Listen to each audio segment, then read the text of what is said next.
Good day, ladies and gentlemen. This is Charles Lugassy from Radio Shalom.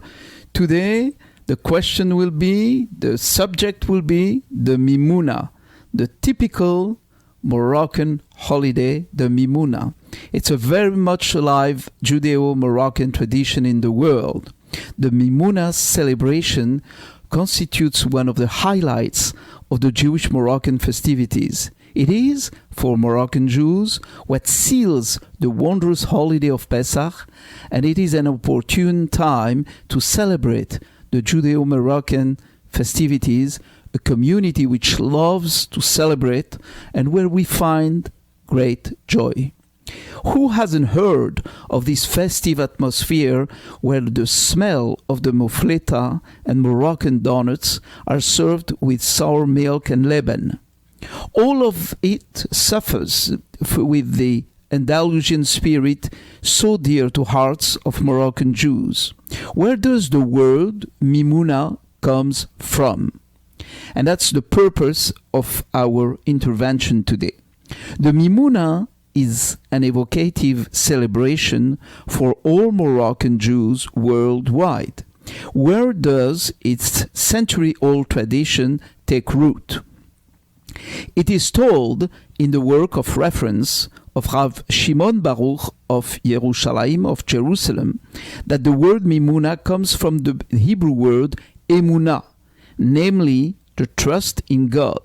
This is indicative of the unwavering Emunah which defines Moroccan Jews.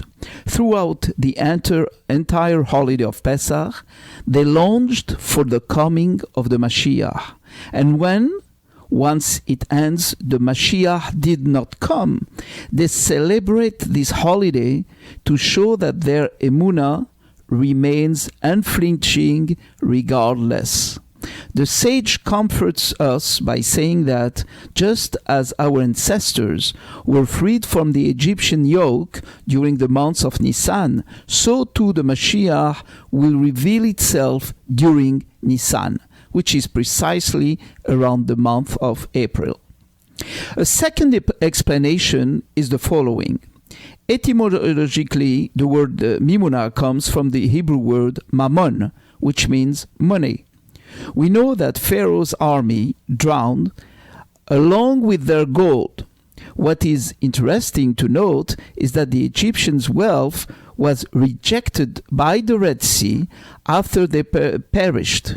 From that moment, the children of Israel became wealthy by this unexpected treasure, which drifted on the shore of the Red Sea. They only succeeded in retrieving this treasure after the celebration, which corresponds with the Mimouna. They received the mammon.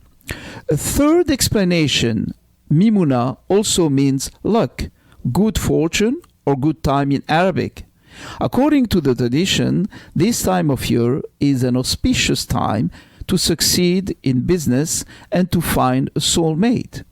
Pesach, or Passover in English, corresponds to spring, the beginning of the commercial year, the moment to wish good luck and to wish a good year.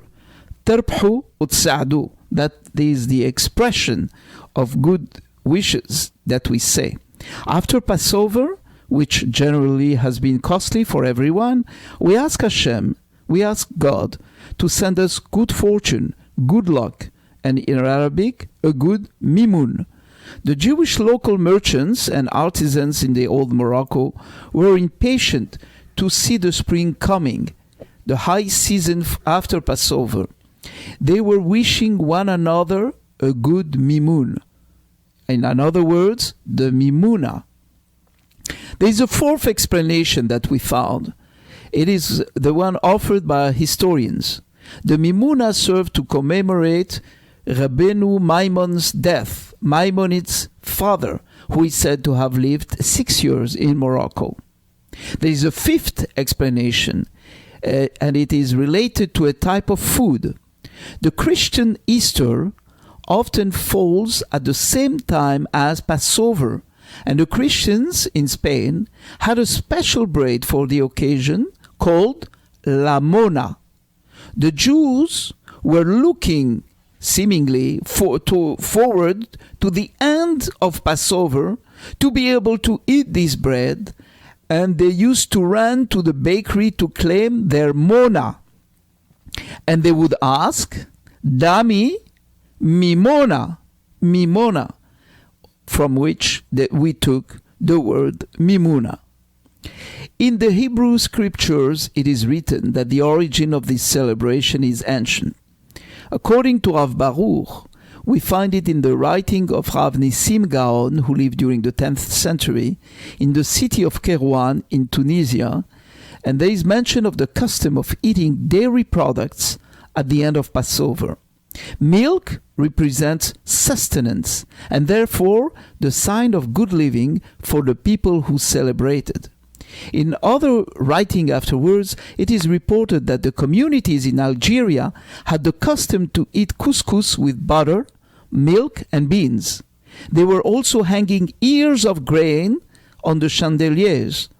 This traditional celebration is also a great occasion for many to visit their family and friends and share the sweets that were prepared for the Mimouna. Tables are adorned with all kinds of sweets, dry fruits, honey, dates, almonds, and we wish one another happiness and success by saying Terbhu Utsadu.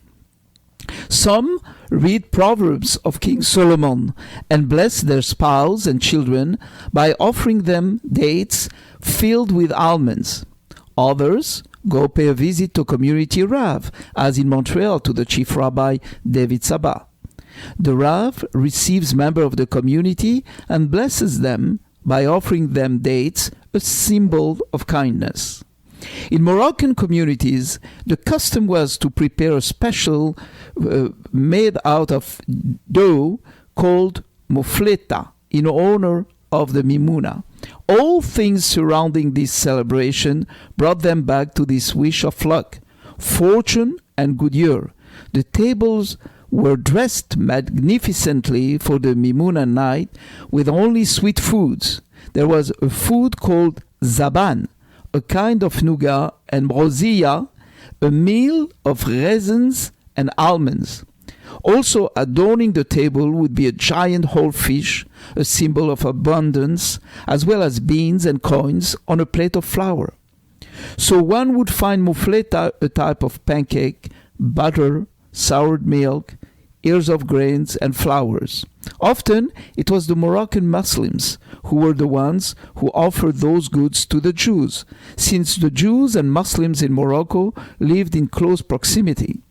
We wished each other the famous Terbhu Utsadu, meaning fortune and joy in Arabic. It was customary during the evening of the celebration to open one's home and heart to family members and close friends. The Mimouna is characterized by a continuous chain of mutual visits, and the Mellahs in Marrakesh were joyful for this long and jubilant night. Another custom was to dip our fingers in a bowl of milk to symbolize the crossing of the Red Sea. It was also an occasion for many to prepare the betrothal and marriage ceremonies. The fiancé would bring honey, butter, milk, jewelry, and gifts to the young maiden. In his book L'Esprit du Mellah, Joseph Toledano says that Mimouna was the only celebration during which the Muslim neighbors played a fundamental role. Not only would the Muslims offer the chametz to the Jews, but they would also allow them to have a picnic in their fields the next day. The day following the Mimouna, Jews would meet close to water sources, and Arabs saw it as a sign of blessing for the coming harvests. Jewish families ate along the seashore, and others who lived in cities would gather close to a lake or any source of water to have their picnic. The celebration of the Mimouna became a national holiday in Israel under the influence of Jews originating from Morocco, which constitutes close to 1 million inhabitants. This was an official recognition of the celebration by the Israeli authorities, and it became a public holiday. So as we say, تربحوا وتساعدوا, have a good Mimouna, enjoy it.